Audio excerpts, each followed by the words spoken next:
Bismillah. طيب. We picked up where we left off from last night.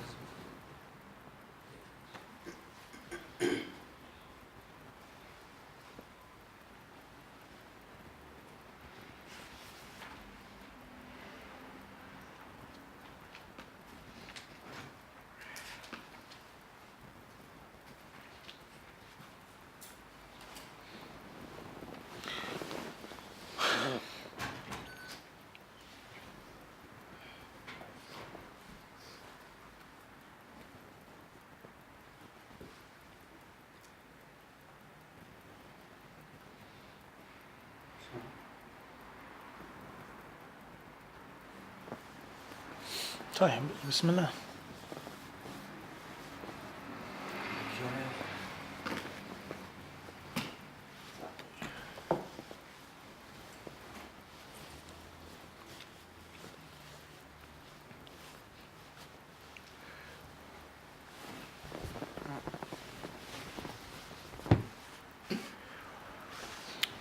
طيب. No problem, inshallah. We'll do them.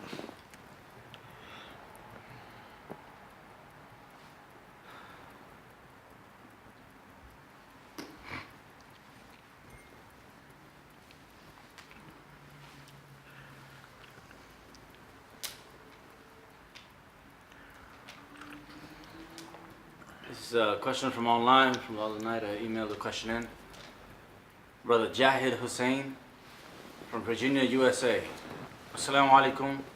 What is the ruling on Snapchat filters? We did that. We did that already.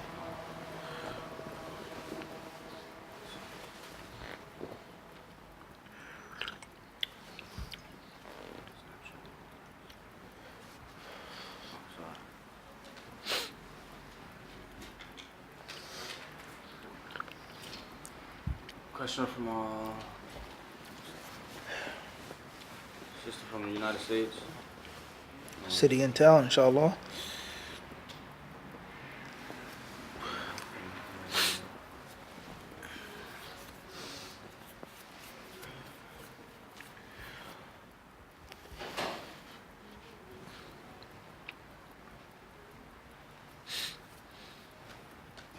Muhammad Baig from Canada, Ontario, Brampton. Assalamu alaikum. Should you send blessings upon the Prophet sallallahu alaihi wasallam in sujood before making a dua? What about when asking for forgiveness in sujood? Do you need to send blessings every time? If so, how do I send blessings upon the Prophet sallallahu alaihi wasallam in Arabic? طيب. Bismillah, alhamdulillah, salatu wassalam, rasulillah. We've answered the question in the email, but just for the general faida of the public, those who are watching now, when you make sujood, you do not have to, nor should you necessarily send prayers upon the Prophet sallallahu alaihi wasallam. When you make sujood and you say Subhana Rabbil A'la, and you say anything else which is from the Sunnah with regards to specific supplication of sujood, and you want to ask Allah for something, you do not have to send prayers upon the Prophet sallallahu alaihi wasallam. That's first and foremost. You don't have to. Secondly, nor is it necessarily legislated that it's from the adab in the sunnah to send prayers upon the Prophet before you ask for something in the sujood. Abadan. That's what some of the ulama of Islam mention outside of salah. What some of the ulama of Islam mention outside of the salah. And what they mean by that is the perfect, total, complete system of a special dua. That you're asking Allah for something specifically, especially. You say, Allah, give me strength. Allah, help me. Allah, leave my pain. You don't have to do the whole list of adab before that. That's something that some of the ulama have explained, such as Ibn Qayyim and others, asking for something specific in a specific time. Everybody understand this? Everybody, let's look at it like this. Food method. You can just eat something really quick. You need food, you need energy, you need nutrition, you're on the run, you have to do something, you have a lot of time. That's not the same as you having a specific dinner, a dinner in which you plan and make out a banquet, a Sunday dinner, a Friday dinner with your wife, a candlelight dinner in which you have meticulous detail from A to Z. Meticulous detail from A to Z. That's the complete experience. Everybody understand this? A complete experience. What you're going to eat, soup, salad, bread, appetizers, main course, dessert, what you're going to drink, the napkins, kullu shay is arranged in the most perfect and complete manner if you're trying to win somebody's heart with dinner. Everybody understand this? That doesn't mean that you have to do that every time. Nor does it mean you should do that every time when it's time to eat or feed someone. Here's a plate, bismillah. Everybody understand this? So we cannot mix and confuse the two. So Ibn Qayyim explained about making wudu, facing the Qibla, declaring Allah's oneness, sending prayers upon the Prophet ﷺ, declaring Allah's praise, so on and so on and so forth. He says, ثُمَّ يَدْخُلْ عَلَى رَبِّهِ. Then let him enter upon Allah. Let him ask Allah what he wants for. That is not in every single scenario, in every single place. Everybody understand this? Nor is it specifically mentioned in one hadith. So anything, the general rule that's very beneficial to understand is that the generalities are not applied in specific situations unless the Prophet did them specifically. Specifically. A general rule is to be in a pure state when you make dua. A general rule is the Qibla, is the place in which you face when you worship Allah. A general rule is that you do something, but you don't have to apply that specifically. So when you're in the sujood, you ask Allah whatever you want for, without any introduction. You don't have to say, oh Allah forgive me, oh Allah help me, oh Allah give it to me, oh Allah protect me, Allah wahakadha. Everybody understand this? So it's not mandatory, nor is it necessarily what? Legislated. As far as the tashahhud, then that's a different story. Sending prayers upon the Prophet in the tashahhud is a different story. And the two main views from among the ulama, is it mandatory or not? Many of them say it's not even mandatory in the tashahhud. And some say that it is. Ibn Qayyim rahimahullah in his book Jalal al-Afham, he mentioned this argument in detail. Also Ibn Abdul Barr rahimahullah and the Tamheed and many others, they discussed it in detail. What's important is that they differ on it, is it mandatory in the tashahhud, let alone the what? Sujood. So you don't have to do that. Wallahu alam.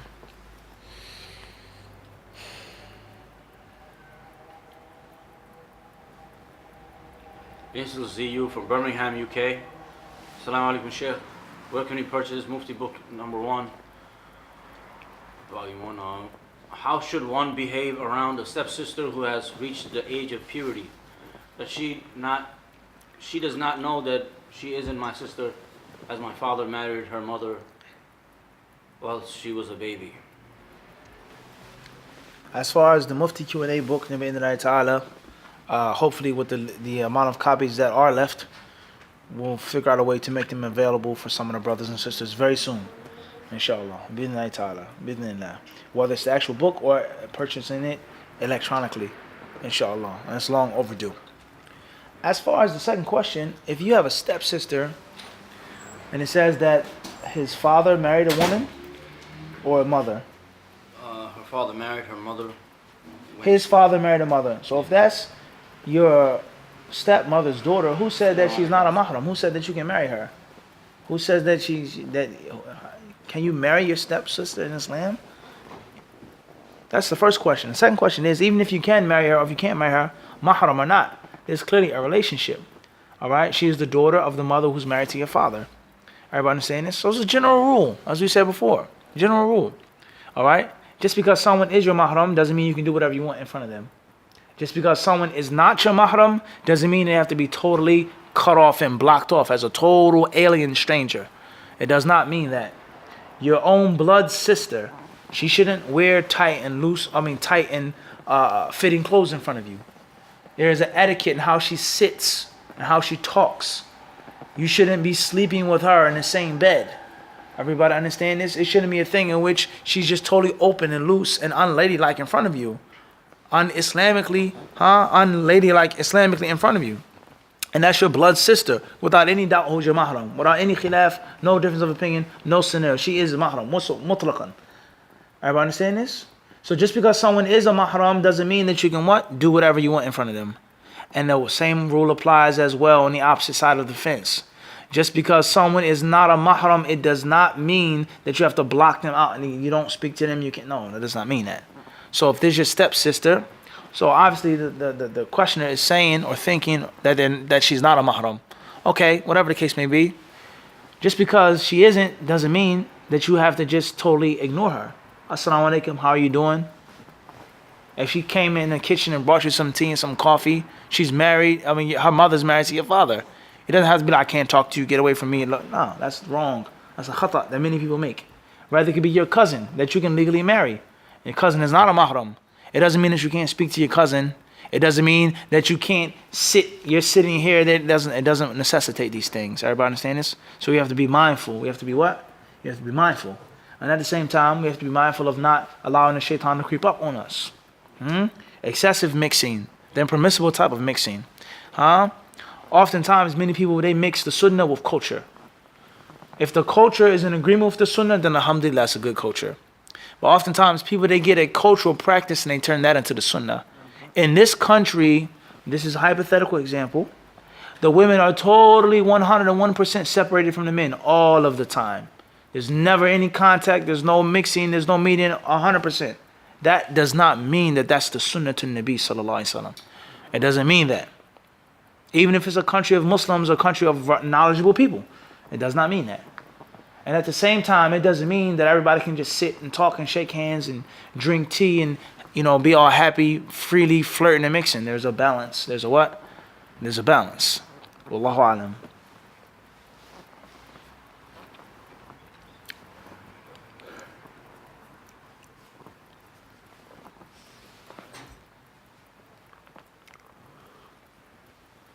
Abul Hassan,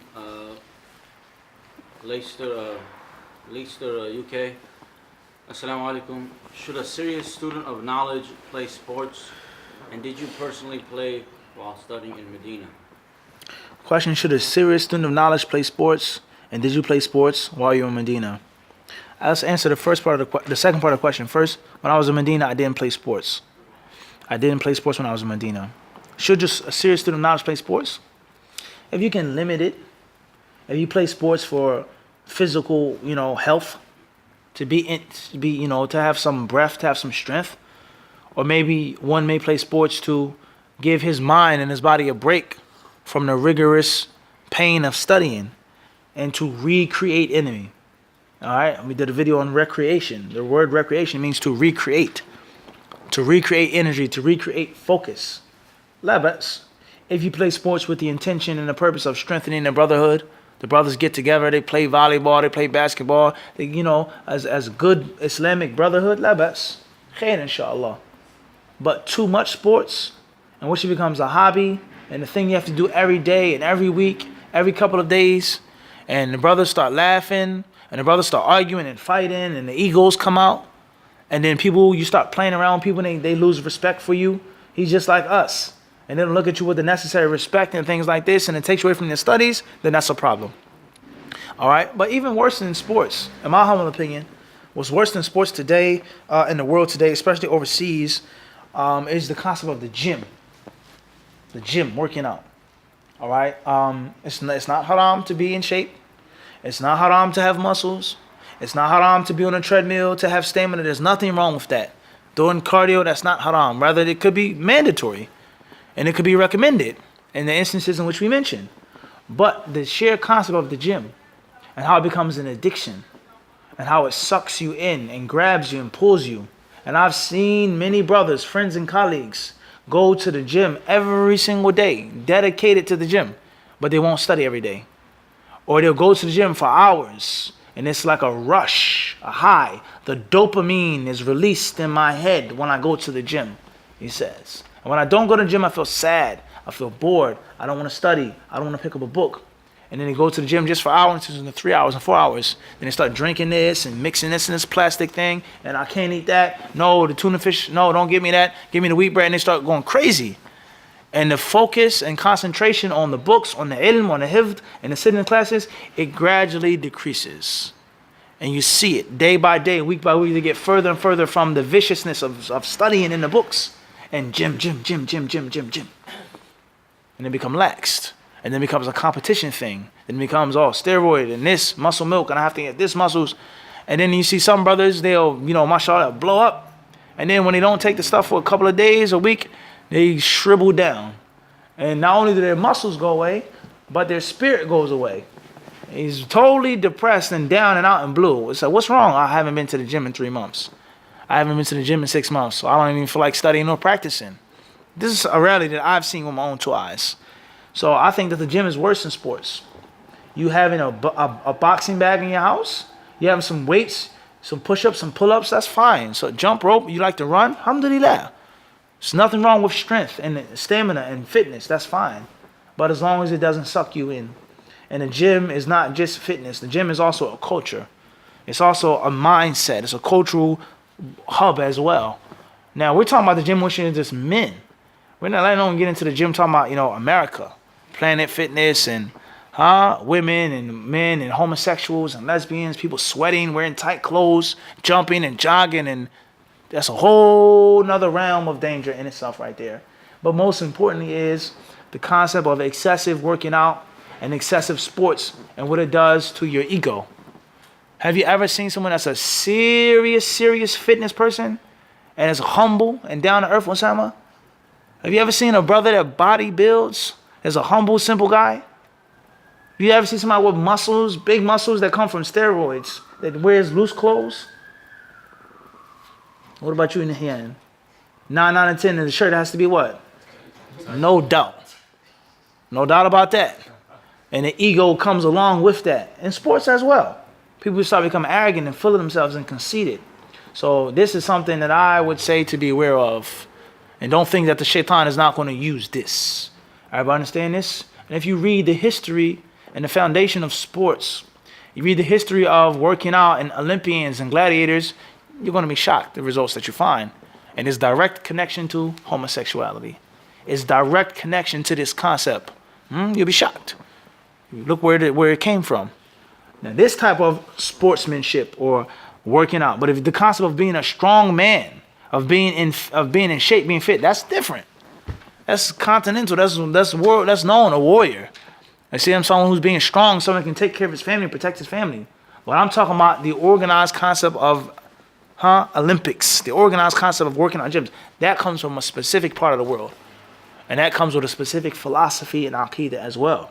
So does that mean it's haram to work out in a gym because it came from the homosexual Romans and the Greeks? I'm not saying that. But be what? Be mindful. Be mindful. Wallahu alam.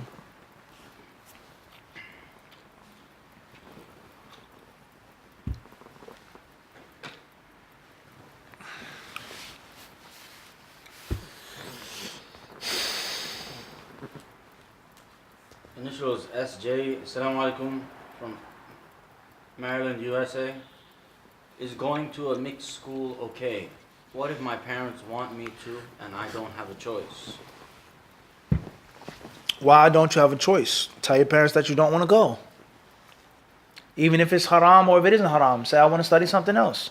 I want to do something else. I want to be a gardener, a florist. I want to be something else. Do I have to be a doctor and engineer? What parents are going to force their child to do something? Do I have to go to law school? That's the only successful profession in the world? How many people go to Ivy League schools? They graduate and they literally starve. I've seen it with my own eyes, plenty. They starve. They have thousands of dollars in debt, interest.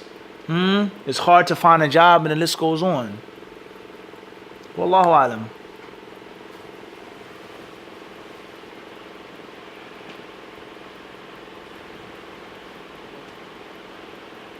Assalamu alaikum, Ali from Toronto, Canada. Can I make dua between 2 khutbahs when Imam sits down in Friday prayer?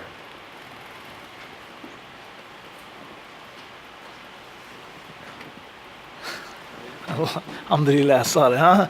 I don't understand. طيب, khair inshallah. طيب, the question says, can I make dua between the 2 khutbahs on Friday? طيب. The general rule, brothers and sisters, is that nothing can and should or should and can come between you and dua. And Allah commanded us to call upon Him, to invoke Him, to supplicate to Him, without any restrictions. Call upon Allah. Make dua to Allah subhanahu wa ta'ala. Everybody understand this?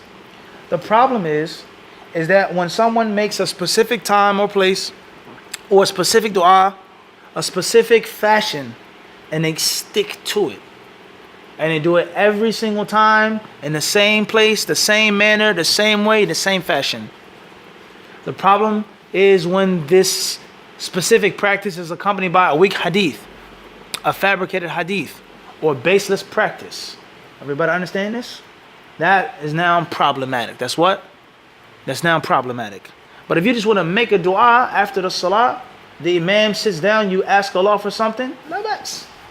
Making dua all day on Jumu'ah is virtuous. And the ulama of Islam, they differ on when is sa'atul ijabah. When is the hour in which the dua is answered. But the problem is doing it every single week in the same specific way. And the imam, he does it, and he tells the people to do it. And everybody raise their hands. Is there something from the sunnah to prove this? Is there a specific hadith from the sunnah to prove this? If not, then it should not be adhered to. If there isn't a specific authentic hadith to prove this act, then it shouldn't be done every single time. But if you just did it, you do it, la bas. That doesn't necessarily mean that it's a bid'ah. Everybody clear on this? About making dua after the salat. People ask the question all of the time, can I make dua after the salat? You can make dua whenever you want to. That door is open. Who can come between you and Allah subhanahu wa ta'ala? But now you do it thinking that that's the sunnah. Every single time, assalamu alaikum wa rahmatullah, assalamu alaikum wa rahmatullah, they make dua. Allahumma anta salam wa minka salam, no. Tasbih with the hands, no. Shake someone's hand and make the dua. Why do you keep doing it every single time?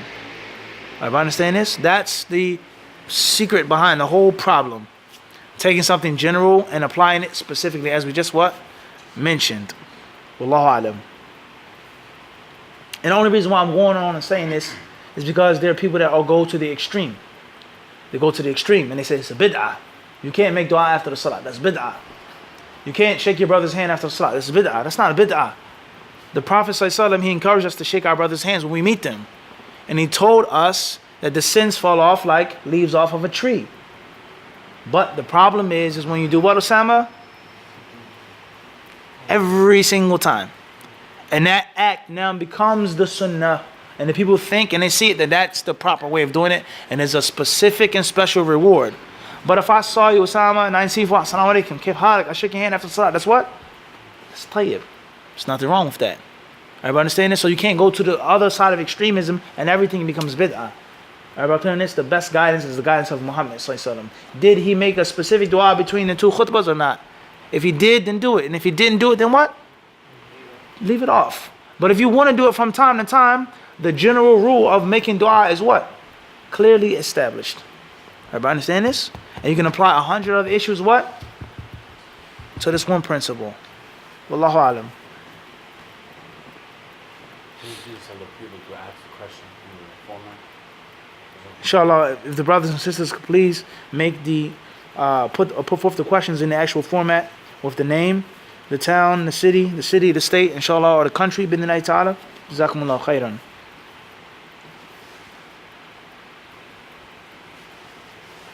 Fadl Osama.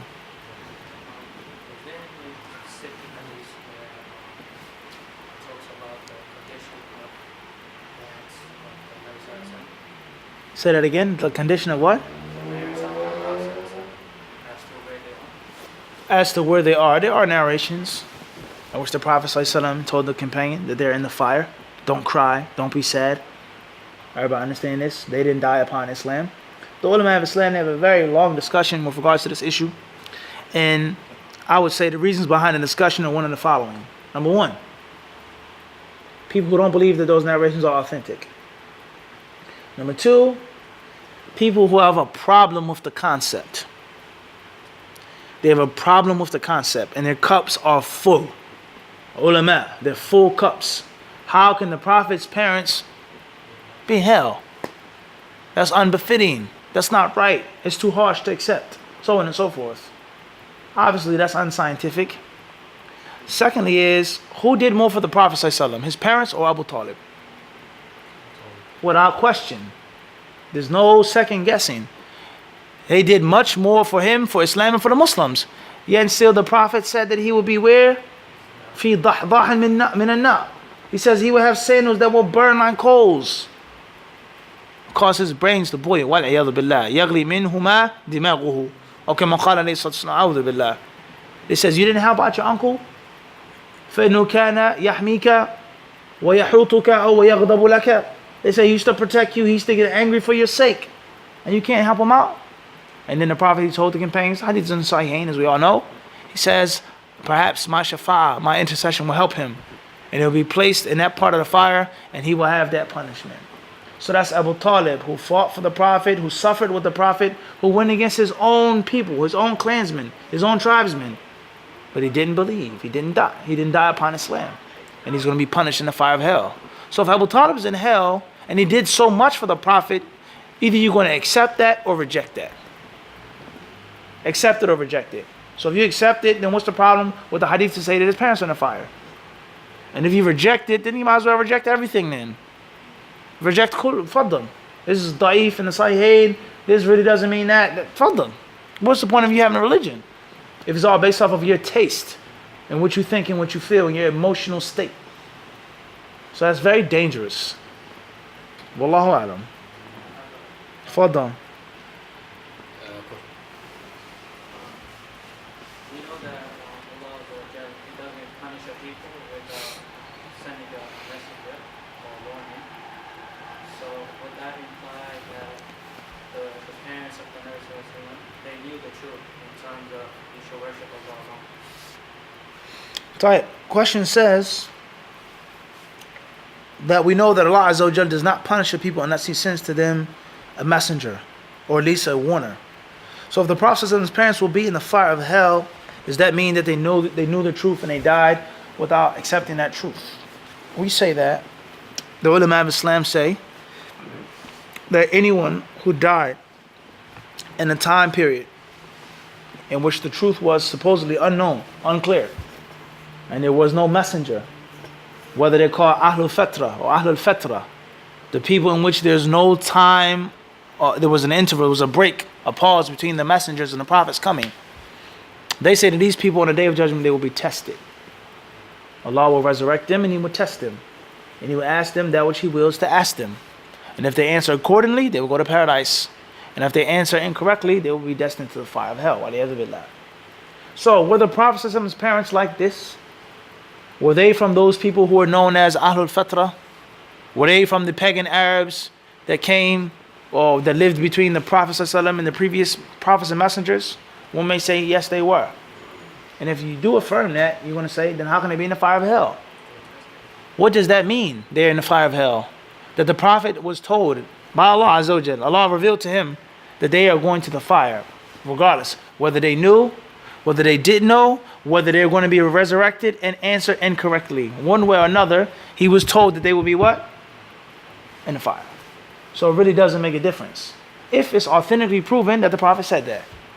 Everybody clear on this? Whether they were or not from the what? Ahlul Fatra. Everybody clear on this? Wallahu alam.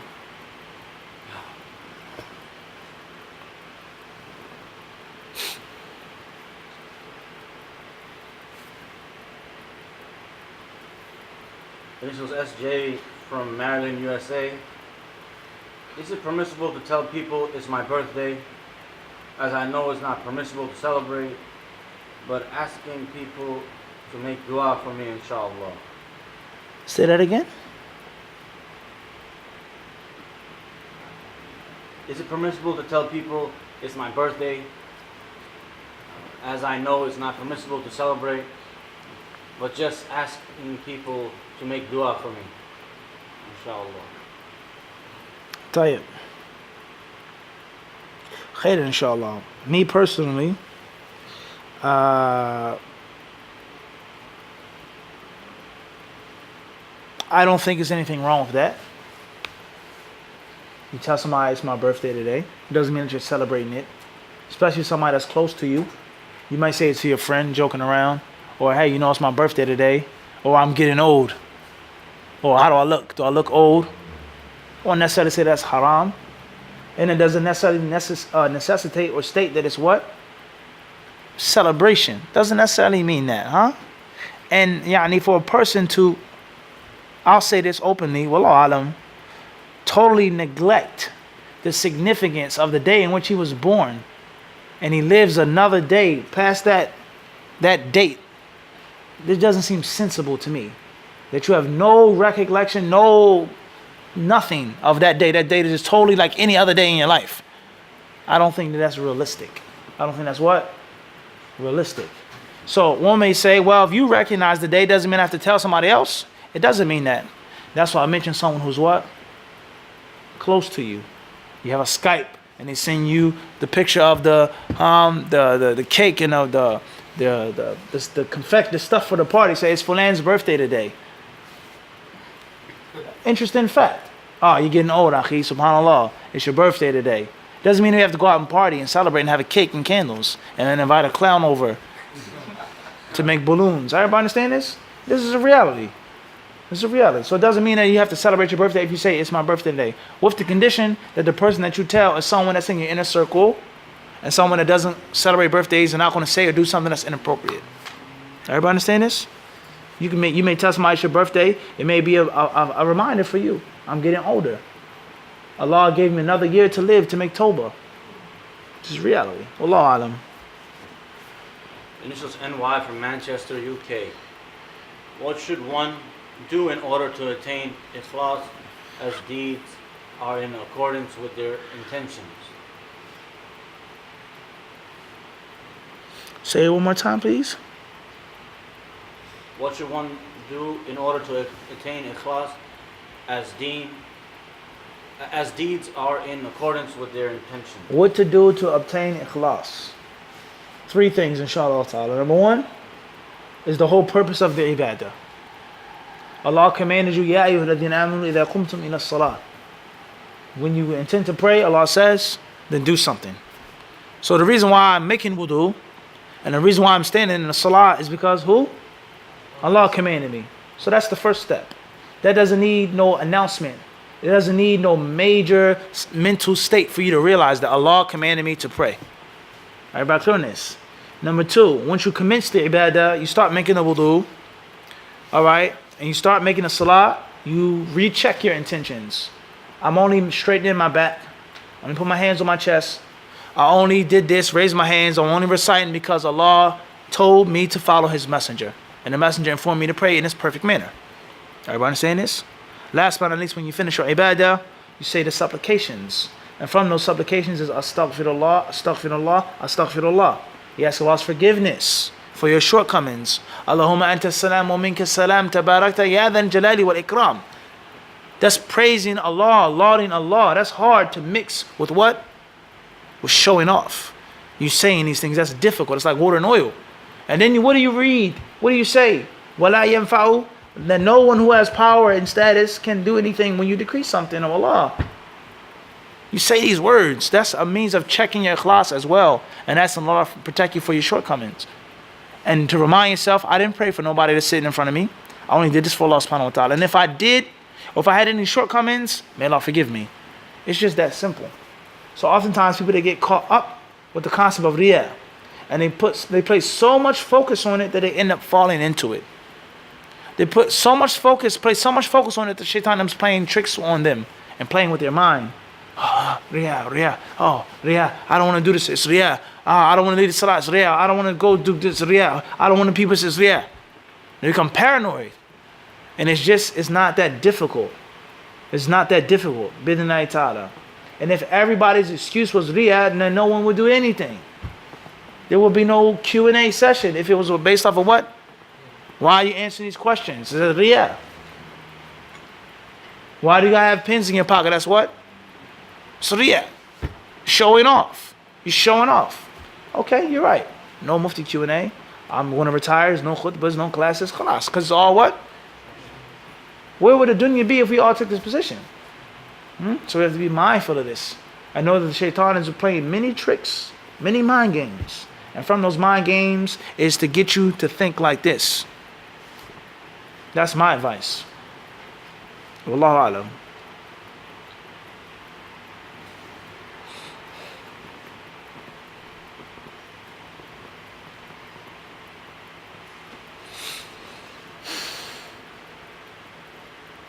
Yasmin from Virginia, United States.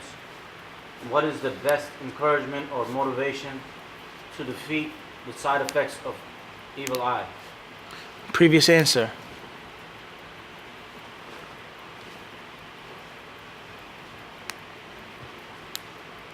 Handle your business.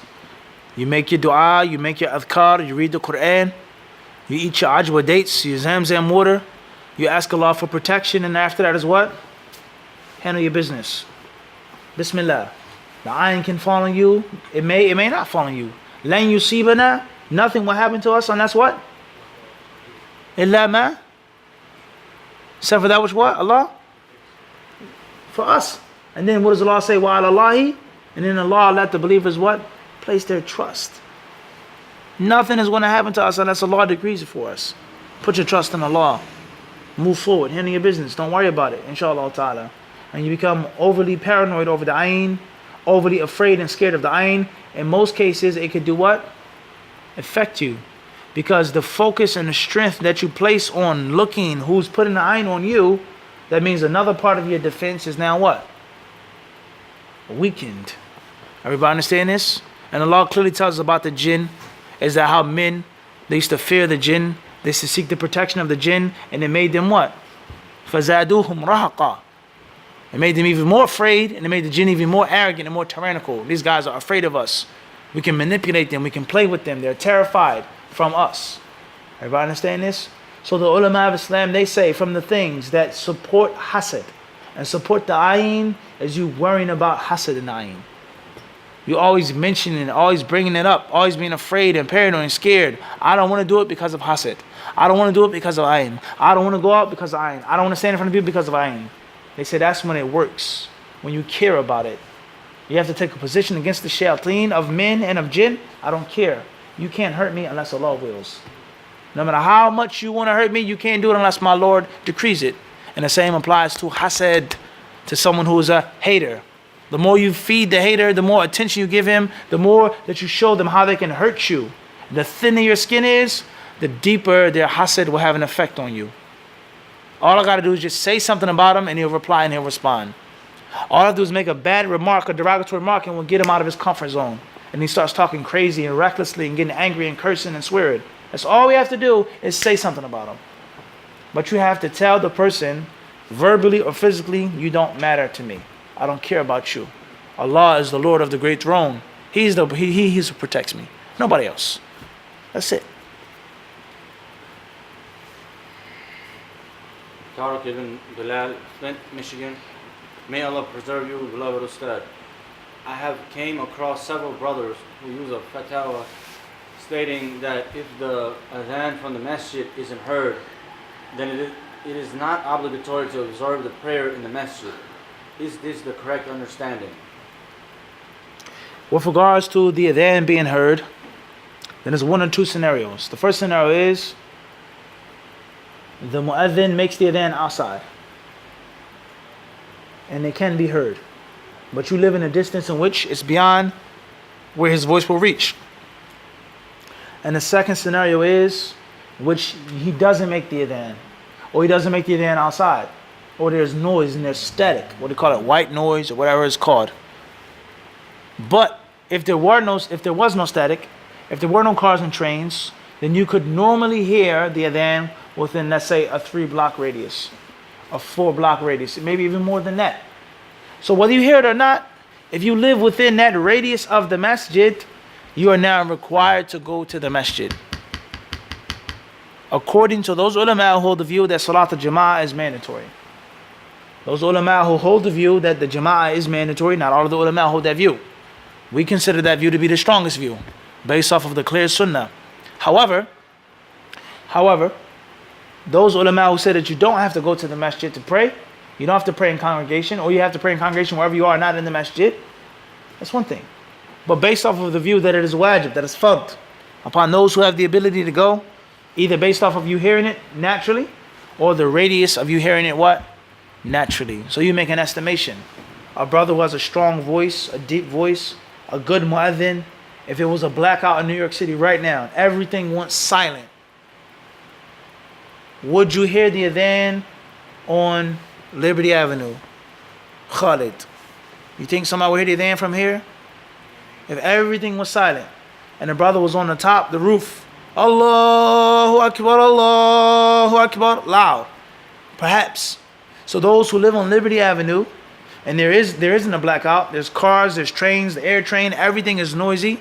Based off of that theory, the brother who lives on Van Wyck who lives on Liberty Avenue will have to do what? Come to the masjid for every single salah. Everybody understand this?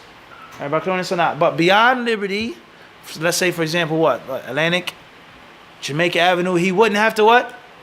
Come to the masjid, even though it's relatively close. And his car can make it in 2 minutes or 3 minutes. But it's a good thing for him to come. It's a virtuous thing, and he's only going to benefit. Everybody clear on this or not? Wallahu alam. So somebody would say that because you know what time they're praying the Jamaat. Doesn't matter. Doesn't matter. The deen, the rulings of the deen are based off of things. Once we lose these things, everything falls apart and becomes chaotic. Why do I have to pay zakat to the fitr and I know nobody's poor? Why do I have to pay zakat and I know that no one needs the money? Why do I have to get married? I know I'm not going to be a good husband. I know I'm not going to have kids.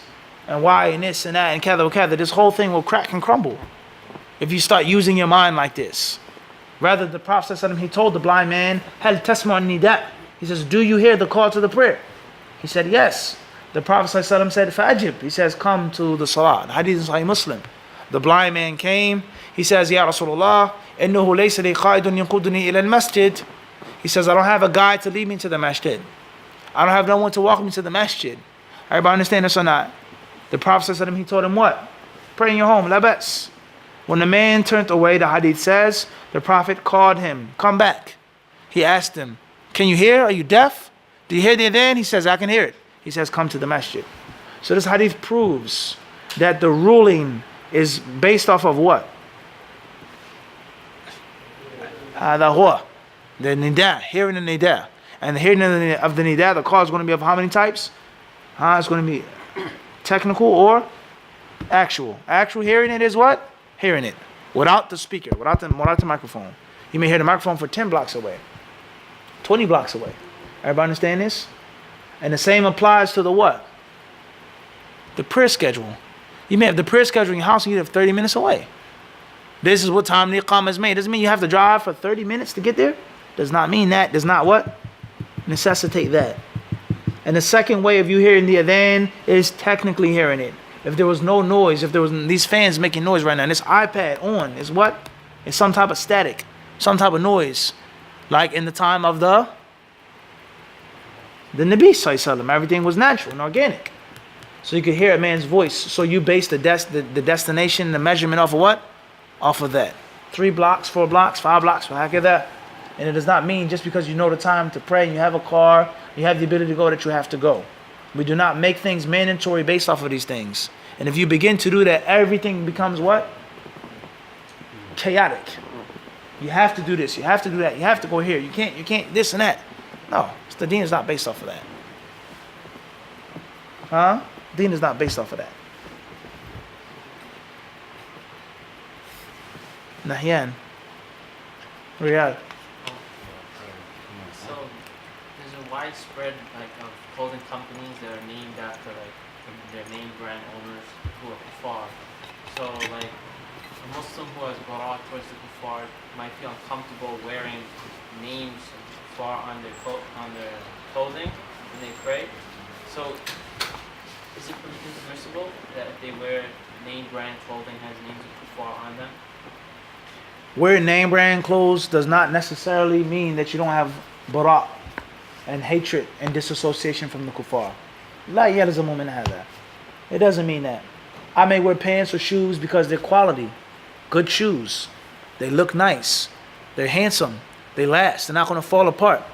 And I don't have to love the person who made the shoes. I don't care anything about them. They could be Muslims, Buddhists, Allah Alam, who made these shoes or these pants, but they're nice pants. They look nice, they're comfortable, they have good quality. Doesn't mean that I don't hate the kuffar and I want to be like the kuffar. Now, the problem comes in and you being excessive. The problem comes in and you're wearing the outward labels and names. The problem comes in which that's the only clothes that you feel comfortable wearing, that you'll ever wear. And that you go to far lengths and extremes to get those clothes. That's when it's a problem, alright? But as far as just having nice things, there's nothing wrong with that. وَأَحَلَّ اللَّهُ الْبَيْعَ وَحَرَّمَ الرِّبَا. Allah has made transactions, He made commerce permissible. He made it permissible to buy and to sell. To and from the kuffar. There are things that the Muslims have that the kuffar need on a daily basis. Do these kuffar love Muslims? Where would the world be today without the huge oil reserves of the Middle East? Where would they be? Do you think they like Arabs? They like Muslims? They may hurt them, they hate them, they curse them. But at the same time, what? Need them. They need the gas. They need the oil. The what? Alaska, Texas, the different oil reserves in America is of no comparison to that in the Middle East. Forget Saudi. Saudi is huge, huge amount. But the other countries as well. Yemen, Iraq, Iran. There's tons of oil in the Middle East. So they may hate Arabs with a passion. They may hate their religion, their way of life. But we need their oil. So just because they use the oil doesn't mean that they love them and they like them. Doesn't what? Doesn't mean that. Even though it's a bit different because the name is on the thing, but you may not necessarily know what type of pen this is. There's no label, you can't see a name on it. وهكذا. والله أعلم.